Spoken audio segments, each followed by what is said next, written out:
Ya, hermanos, ahora sí estoy grabando. Le doy la más cordial bienvenida a todos. Este es el tercer año.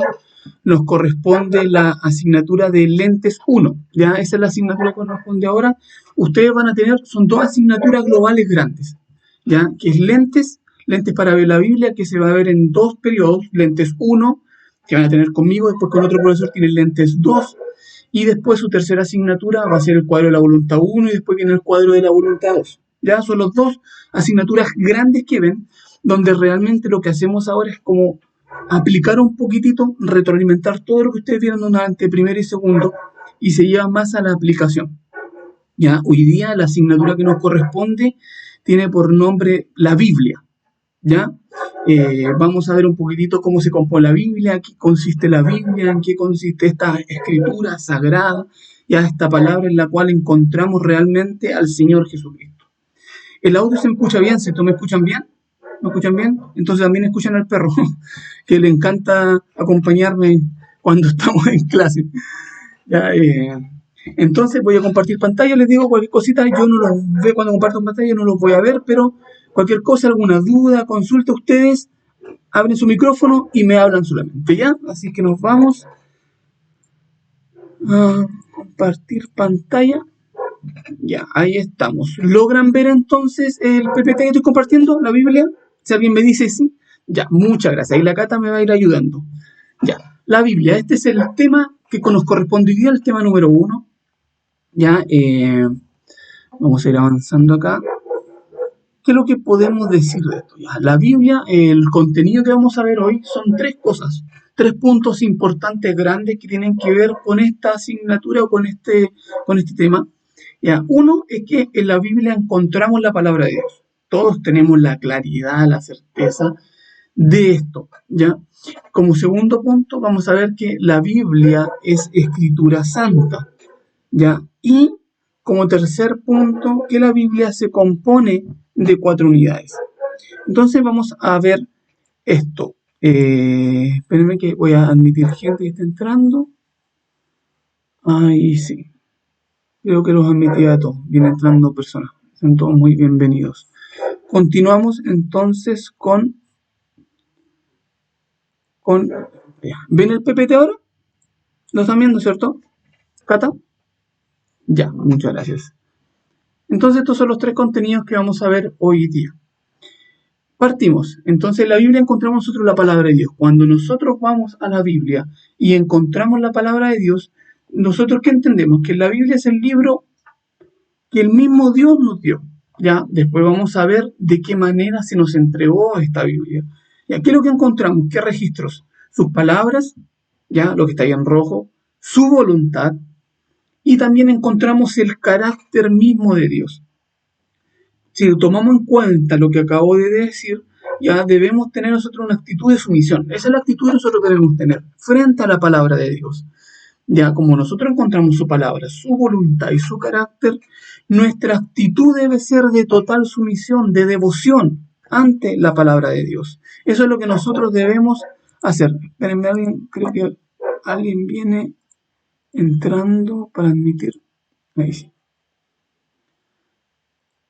Entonces la Biblia, ya nuestra actitud debe ser de devoción. Esa es la actitud que debemos tener nosotros frente a ella. Ya al enfrentarnos ante este libro maravilloso en el cual encontramos su palabra, su voluntad y su carácter. Luego, si vamos a 2 Timoteo, los textos bíblicos están casi todos acá. Hay algunos que vamos a tener que ir leyendo, buscando, y les voy a pedir ayuda a ustedes que me acompañen en esto en la lectura. Ya dice 2 Timoteo 16, toda escritura es inspirada por Dios y útil para enseñar, para redarguir, para corregir, para instruir en justicia. Esta es la palabra clave que hay, ¿cierto?, en 2 Timoteo 3:16, donde nos menciona y nos resume realmente qué es la Biblia para nosotros. Ya dice y aclara que toda palabra, toda escritura fue inspirada por Dios. Ya, y tiene como objetivo enseñarnos, redarguir, corregir nuestra vida, corregir el camino que estamos llevando y también de instruirnos en justicia. Ya, la autoridad de la Biblia radica en qué cosa? En el hecho de su inspiración.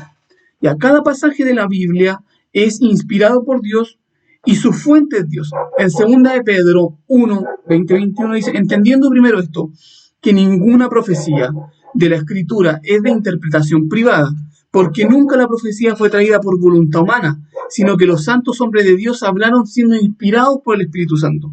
Entonces, la palabra de Dios es inspirada, o es palabra de Él, o porque Él inspiró a personas para transmitir su palabra. ¿Ya? ¿Y cómo trae la inspiración el Señor? ¿Cómo viene la inspiración de la palabra por medio del Espíritu Santo? ¿Ya? Entonces tenemos que la Biblia habla de Jesús. Eso debemos entender. En la Biblia nosotros encontramos de principio a fin que lo que está hablando es de Jesucristo. Dice Juan 5:39, escudriñad las Escrituras, porque a vosotros os parece que en ellas tenéis vida eterna, y ellas son las que dan testimonio de mí. Jesús está diciendo, el mismo Jesús nos está reconociendo que la palabra nos testifica de Él. Ya nosotros debemos comprender que la Escritura es el testimonio vivo de Jesucristo. La Biblia entonces es el libro que da testimonio de Jesús.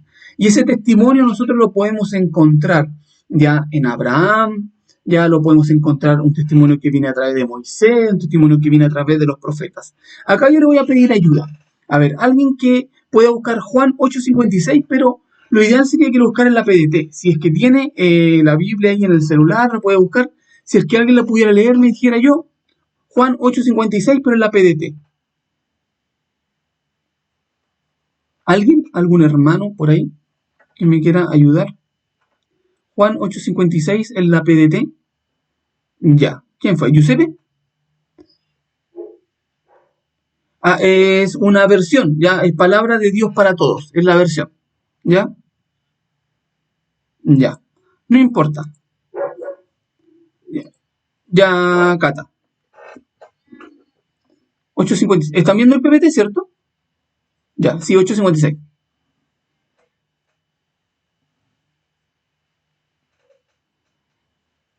Ya, acá está hablando de que Abraham testificó del mismo Jesucristo. Eso es lo que quiere mostrar esto, de que Jesús lo encontramos donde, en la palabra de Dios. La palabra de Dios lo encontramos desde Génesis al Apocalipsis. Y desde el Génesis al Apocalipsis, la Biblia habla de Jesús. Mucha gente piensa de que Jesús solamente nosotros lo encontramos desde el Nuevo Testamento, perdón, en adelante.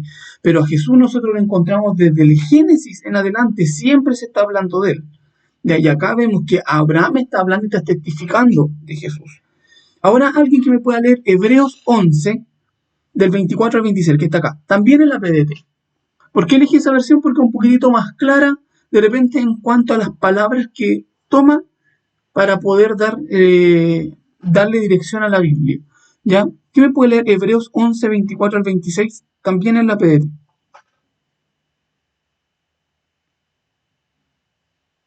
¿Alguien? ¿Alguien? ¿Alguien?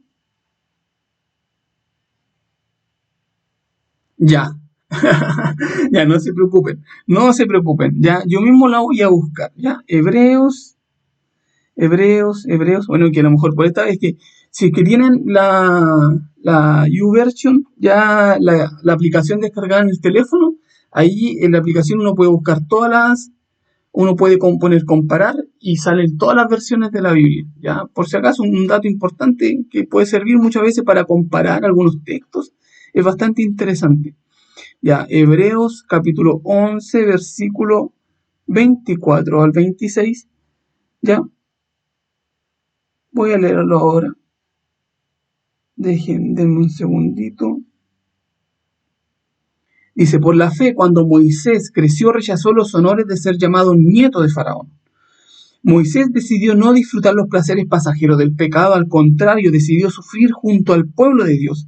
Prefirió sufrir por el Mesías que tener todos los tesoros de Egipto, porque estaba esperando la recompensa de Dios. Ahí vemos como en Moisés también se habla y él ya testificaba de Jesús, él hablaba de Jesús, él hablaba de Dios y ahí había ya un concepto del Hijo de Dios. Y en los profetas también, en Lucas 24:44 también lo encontramos y en Hechos 28:23. Pero por tiempo vamos a ir avanzando.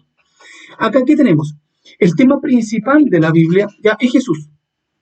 estaba en el seno del Padre, ya se habla de que Jesús estaba en el seno del Padre desde antes de la creación del mundo, vino por la casa de Abraham, como está acá en el esquema, ya Jesús viene desde el seno del Padre, viene de Dios, de Él, ya viene después por la casa de Abraham. ¿Por qué? Porque todo fue creado para el Hijo. La palabra de Dios dice que todo fue creado para Él y por medio de Él.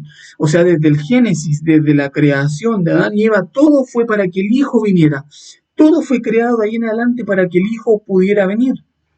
Ya, entonces entra en la familia de Abraham por la promesa, parte y es parte de la historia de Israel. ¿Por qué? Porque el Hijo no puede venir inmediatamente, pero todo eso había sido creado para Él. Viene la historia de Israel, pero después Él se manifiesta como Hijo por medio de ¿quién? De José, descendiente del rey David, de la familia de José, descendiente del rey David. Y entonces después viene Jesús, viene a la tierra y viene como el Hijo del Hombre. Y Él estando en la tierra después asciende al cielo. Y todo eso lo encontramos. Toda la Biblia habla de esto. Y a toda la Biblia habla y tiene relación con Jesús. La Biblia, ya, y ahí nos vamos al punto 2. Ya esto estamos viendo lo que es el punto 1, lo que es la Biblia, ya la importancia de la palabra de Dios. Y ahora nos vamos al punto de que la Biblia es escritura santa. Ya, ¿por qué es escritura santa? Es palabra de vida eterna. Ya, voy a pedirle a mis hermanos, no sé, a ver, aquí da lo mismo la versión. Al David que busque el texto que está en el texto 1, el que está ahí. ¿Ya? Es palabra de vida eterna. A, a ver, ¿a quiénes tengo? A mi hermano Gabriel, ¿ya? Que busque el del 2. Es la palabra de mandato. ¿Qué más tengo por acá? A la Cata, que busque el 3. Es la palabra de la creación. Y el 4 al Israel, ¿ya? El Israel que busque el 4 que es la palabra inmutable. Ya busquen los textos que están ahí y los vamos leyendo y los compartimos. Ya vamos al número 1. David, ¿lo puede leer Juan 6:68?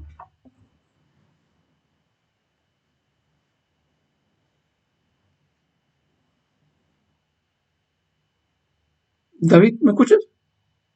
David, ¿puedes leer Juan 6:68? Ah, ya, estaba muteado. Ahora sí.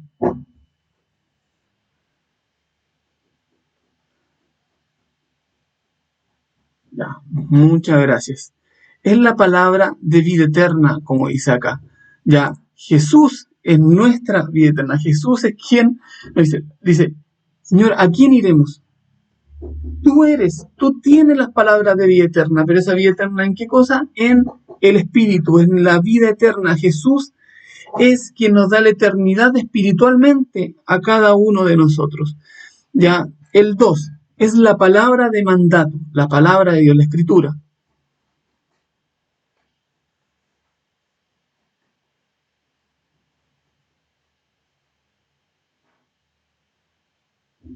Ahí está hablando de qué es la palabra de mandato, lo que dice Jesús.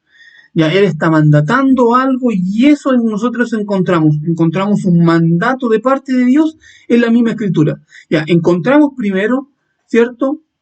Esperanza, la vida eterna para nosotros. En segundo lugar, encontramos un mandato. En tercer lugar, es la palabra de la creación.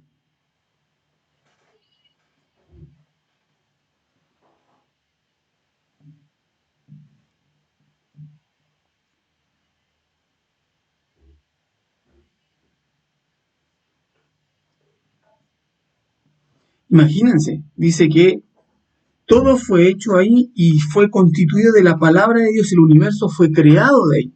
Ya entonces la palabra, nosotros encontramos que la palabra de creación nos habla de la misma creación. Y el 4 Israel es la palabra inmutable.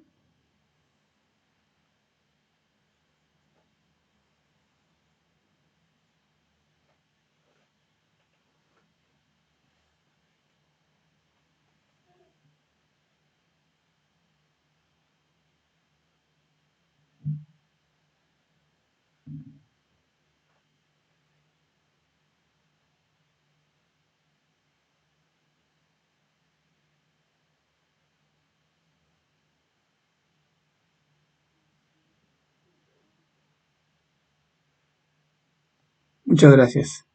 Entonces acá está hablando de que la palabra de Dios no cambia, ya es inmutable, no tiene variación alguna. Entonces encontramos esto y dice que la palabra de Dios se distingue entonces ¿por qué? Es palabra de vida eterna, es palabra de mandato, es la palabra de la creación y es una palabra que no cambia, que es inmutable. Y aquí hay dos conceptos importantes que vamos a aprender hoy, que podemos distinguir sobre la Biblia. Hay dos grandes grupos que nosotros encontramos en la Biblia. Uno, ya, que es el oráculo de Dios, y el otro que es la escritura sagrada. ¿Cuál es la diferencia entre cada uno? El oráculo de Dios son palabras salidas directamente de la boca de Dios y registradas por los hombres de Dios. Ya, atento a eso, es palabra directamente salida de la boca de Dios y registrada por los hombres de Dios. No pueden ser modificadas ni revisadas. Estos son la ley, los mandamientos, los estatutos, los evangelios y las profecías. Ahí tenemos entonces el oráculo de Dios, palabra directa salida de la boca de Dios, registrada por los hombres. Y después tenemos la escritura sagrada, que es la palabra inspirada de diversos hombres en diversas circunstancias de su experiencia con Dios.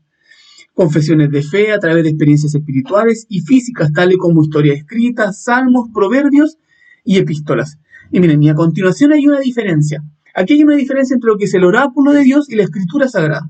En Mateo 26, del 26 al 28, la palabra de Jesús sobre la cena. Acá Jesús está hablando de la cena. Mira, eso lo voy a leer yo. Mateo, vamos a ir a Mateo 26, del 26 al 28. Dice, y mientras comían, tomó Jesús el pan y bendijo y lo partió y dio a sus discípulos y dijo, tomad y comed, este es mi cuerpo, tomad la copa y habiendo dado gracia les dio diciendo, bebed de ella todos. Bueno, hasta ahí voy a leer.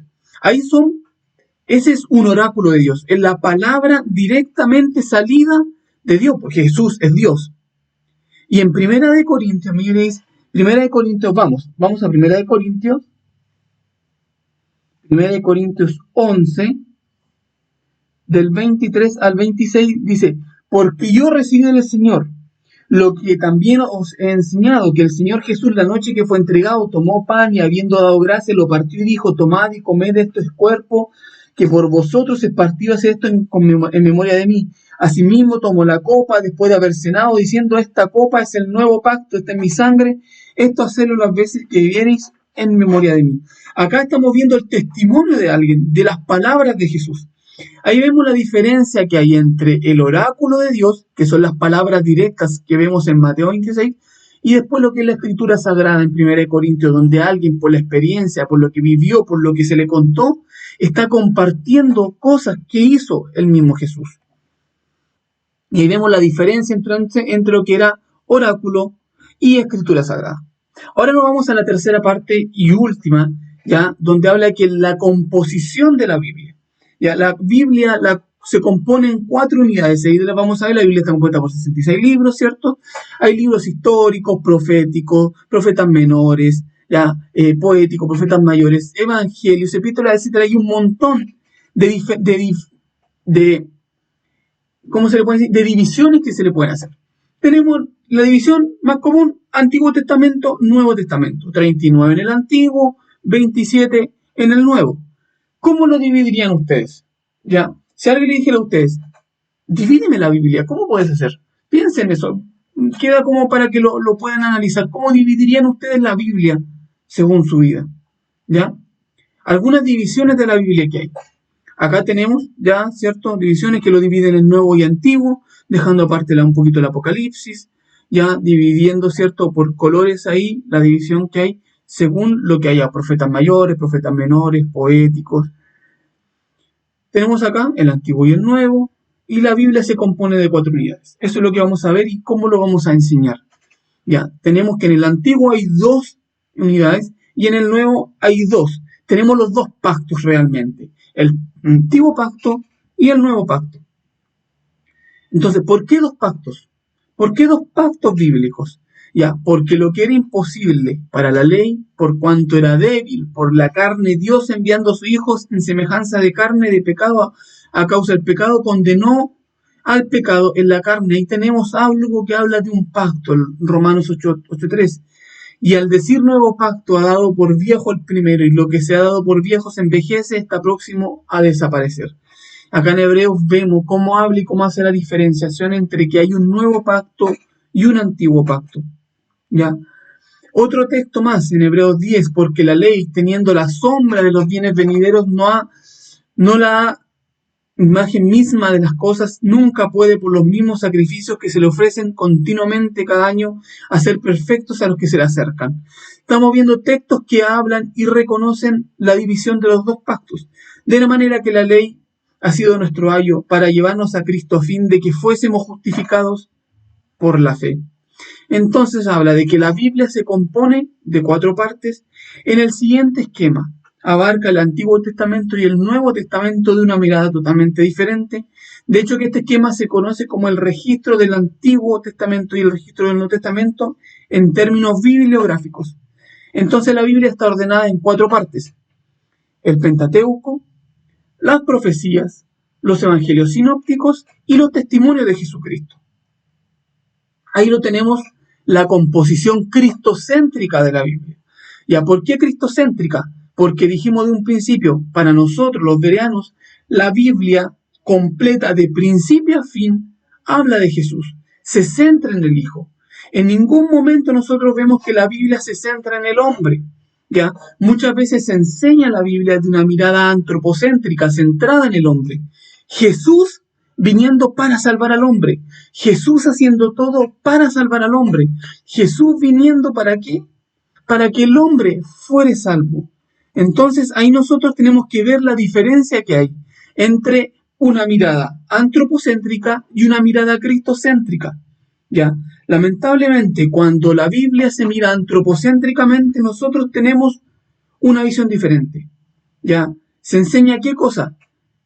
Nosotros le exigimos a Jesús que haga cosas. ¿Por qué? Porque Él está a nuestro servicio, Él es nuestro servidor. ¿Ya? Y entonces enseñamos la Biblia desde esa mirada antropocéntrica. ¿Ya? ¿Jesús a qué vino? ¿Cuál fue el único objetivo de Jesús? Salvar al hombre. ¿Ya? Esa es la mirada antropocéntrica. ¿Alguien predica de Jesús? Jesús vino a salvar al hombre. ¿Ya? Esa es la voluntad de Dios. Esa es la voluntad de salvar a la humanidad. ¿Ya? Y se olvidan de que realmente todo es por el Hijo, todo es para el Hijo. La mirada cristocéntrica pone a Jesús en el centro, no al hombre en el centro. La mirada cristocéntrica pone a Jesús en el altar que le corresponde.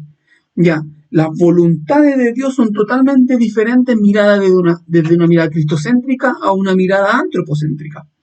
Mirada de una antropocéntrica, dijimos, Jesús vino a salvar al hombre. Cristocéntrica, Jesús haciendo la voluntad del Padre. Ya, lo primero, hacer la voluntad de Dios. Ya, lo primero era hacer la voluntad de su Padre. Lo segundo era entronar al Hijo. Eso es lo principal, que el Hijo fuera entronado. Después destruir las obras del diablo.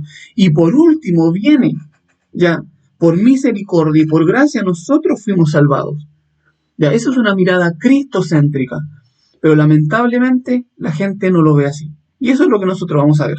Ya, a Jesús en el centro de todo. Ya, entonces vemos ahí que para ver esa mirada cristocéntrica dividimos en el Antiguo Pacto y en el Nuevo Pacto. El Antiguo Pacto vemos que está el Pentateuco, las profecías, en el Nuevo Pacto los evangelios sinópticos y los testimonios de Jesús. Ahí está el esquema de la Biblia. Ya tenemos el Pentateuco en un inicio, después las profecías a los 1500 años, viene la venida de Jesús, con la venida de Jesús aparecen los evangelios sinópticos, ¿ya? Y la vida de Jesús en medio de ella, con su ministerio terrenal, y después vemos que cuando Jesús asciende al cielo, ya viene lo que es el testimonio, ya todos testimoniando al mismo Jesús.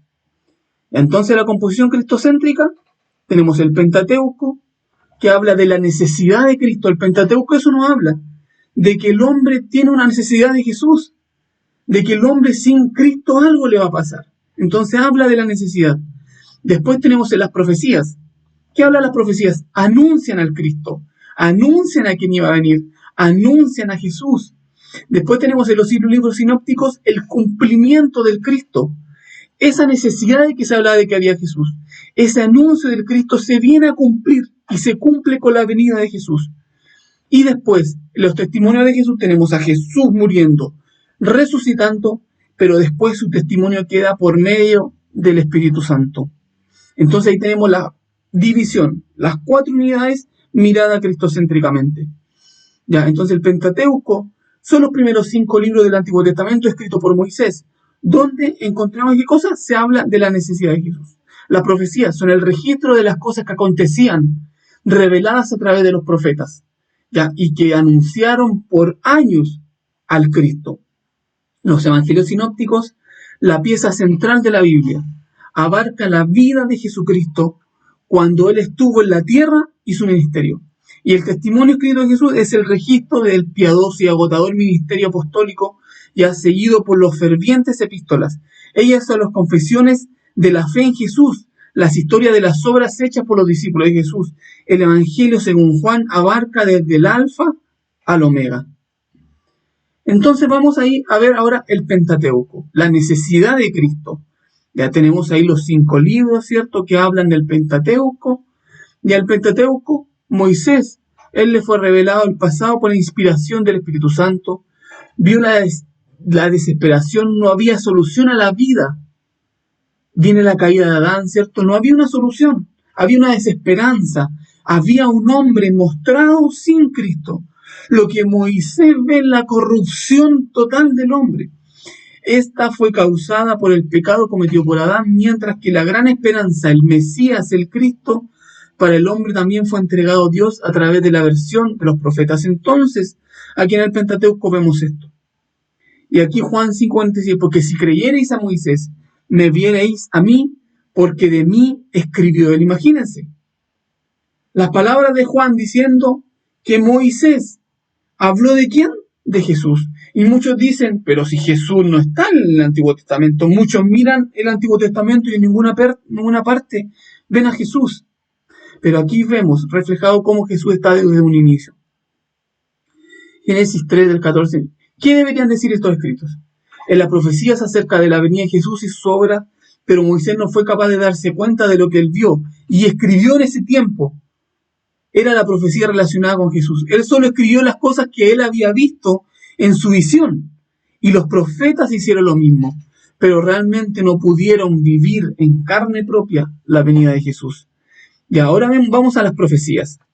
Ya, las profecías, el anuncio del Cristo. El periodo profético abarca un periodo de aproximadamente 1500 años.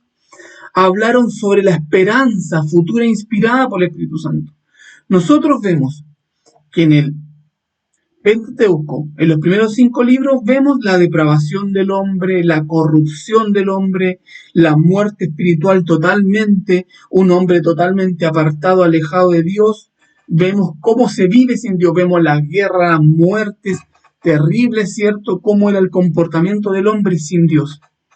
Había una necesidad de Cristo. Pasamos a las profecías y por miles de años se anunció al Cristo. Dice que sus palabras coinciden perfectamente con la vida de Jesús. Los eruditos dicen que aproximadamente 32.500 profecías cumplidas en su primera venida. No debemos confundir profecía con misticismo o adivinación. No debemos cuidar de las palabras ociosas. Las profecías no eran una revelación mística, pero hoy por hoy, de alguna manera, hay un número considerable de ministerios y creyentes que están a favor de un ministerio similar al que sería adivinar la suerte. ¿Ya? Las prácticas del misticismo es un ministerio que tiene ciertamente reincidencia espiritual que es causada por la palabra vana o palabra descuidada. La revelación del conocimiento de Dios, la sabiduría y el poder es la palabra de la gloria de Dios y ninguna otra cosa.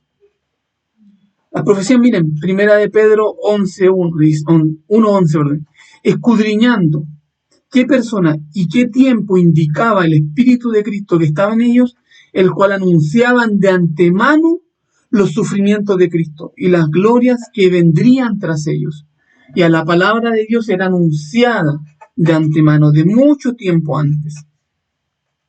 Ahora nos vamos a los libros sinópticos, el cumplimiento del Cristo. Y a los libros sinópticos se nos muestran el cumplimiento de las profecías, se limita a narrar la historia de Jesús sin agregar teología y cada evangelista le da una mirada a Jesús desde su perspectiva. Debemos entender que cada evangelista, los libros sinópticos son las experiencias que vivieron ellos mismos. Hay palabras directas de Jesús y otras experiencias de ellos al estar con él. En Mateo muestra a Jesús como el rey. Ya habla sobre la genealogía real. Hay 56 referencias al reino de Dios, al hijo de David 17 veces, y más de 128 alusiones al Antiguo Testamento. Entonces Mateo muestra a Jesús como el rey. Después tenemos a Marcos. Marcos nos muestra a Jesús como el siervo, ¿ya? No se muestra la genealogía ni el nacimiento. Hace más énfasis en las obras que en las palabras, ¿ya? En las obras de Jesús. ¿Cuál era la obra de Jesús? Dijo que vino a servir. Detalla reacciones personales.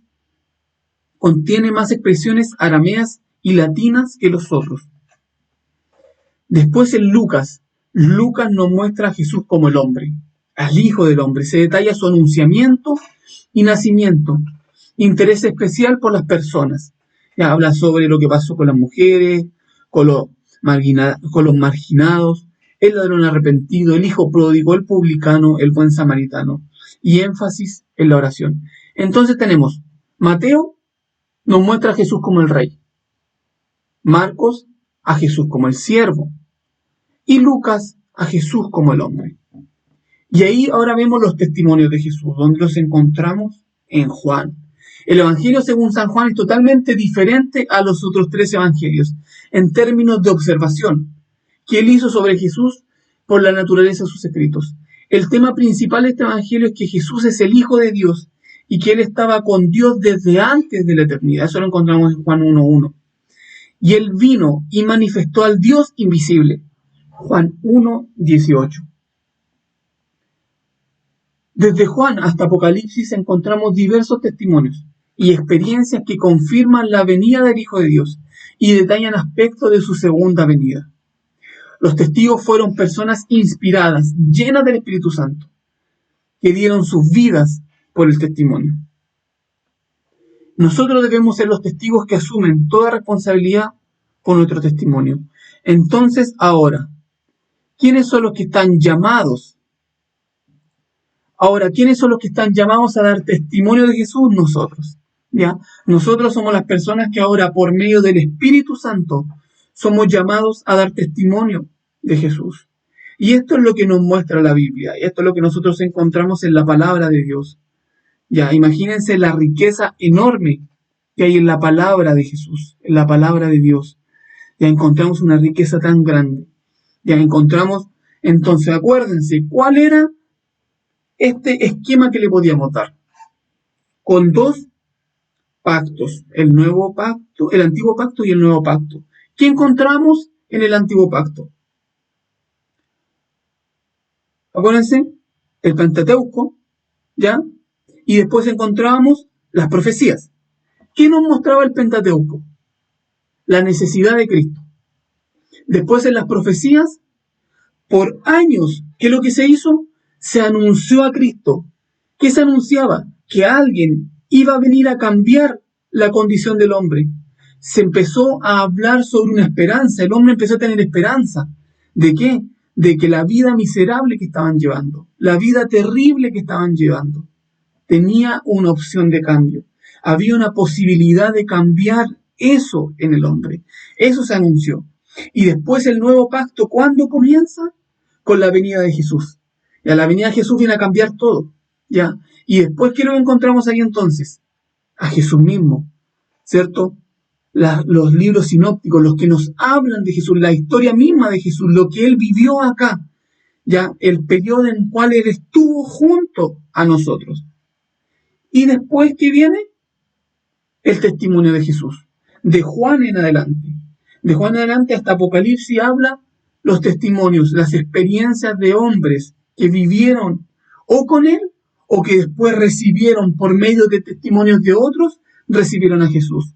Y de ahí en adelante obviamente vemos la venida del Espíritu Santo, vemos cómo el Espíritu Santo cambia todo, porque el Espíritu Santo es quien viene a dar testimonio de Jesús. Jesús dice que Él viene a dar testimonio de Él. Entonces la Biblia es la Escritura Sagrada. Y acuérdense también de los dos conceptos nuevos que vimos sobre el oráculo y la escritura sagrada. Ya, el oráculo, ¿qué es lo que era? Era la palabra misma salida de Dios, ¿ya? Que podía ser escrita por los hombres, pero era la palabra directamente de Jesús. Y teníamos la escritura sagrada, que era ¿qué cosa? Eran las experiencias vividas de hombres, ¿ya? La experiencia que tuvieron los hombres con Cristo y que ellos las daban a conocer. Entonces, eso es lo que hemos visto hoy en nuestro tema número 1 sobre la Biblia. Ya espero que haya sido claro. Yo voy a dejar el material, el PPT que usé, lo voy a subir a Classroom, se lo voy a dejar como material. Recuerden que a la clase grabada también, por si acaso. Ya mis hermanos, obviamente porque el tiempo a lo mejor no da mucho para tener tanta conversación y todo, pero cualquier duda ahí la pueden ir haciendo. Entonces, este fue nuestro tema número 1 del día de hoy, la Biblia, ya donde hemos visto esta palabra sagrada, esta palabra inspirada por Dios, ¿ya? Y que vino a transformar nuestra vida, porque la Biblia fue la que transformó nuestra vida. Ya en la Biblia encontramos a Jesús, quien vino y nos cambió a nosotros. Y entonces ahora nuestra tarea, ¿cuál es? Seguir testificando de Jesús. Ahora que el Espíritu Santo está en nuestra vida, ahora nosotros somos los responsables ¿de qué? De seguir dando el testimonio, de seguir dando testimonio del Señor Jesús. Vamos a orar, queridos hermanos, para terminar. Ya espero que le haya quedado claro. El material va a quedar. Voy a subir después la clase entre hoy y mañana, por si acaso si alguien la quiere revisar o quiere ver alguna cosita, ¿ya? Padre, en el nombre de Jesús te damos gracias, Señor, por este día. Gracias, Señor, por esta primera clase, Señor, con mis hermanos. Te pido que les bendigas. Llénanos de tu inspiración, llénanos de tu palabra, llénanos de tu consejo, Señor, que podamos ser los que buscamos en tu palabra, en la Biblia, Señor, tu testimonio, lo que encontramos en tu palabra, Señor, el alimento para nuestro espíritu. Gracias, Padre. Bendice a mis hermanos, bendice este curso, Señor, y anímales para que ellos puedan desde hoy poder, Señor, ser fortalecidos por tu palabra. Padre, anímales, Señor, y para que puedan ser constantes y perseverantes, Señor, en seguir alimentando su espíritu, Señor. Nada más valioso hay que ellos sábado a sábado alimenten su espíritu a través de tu palabra. Gracias, Señor, por mis hermanos. En el nombre de Jesús. Amén y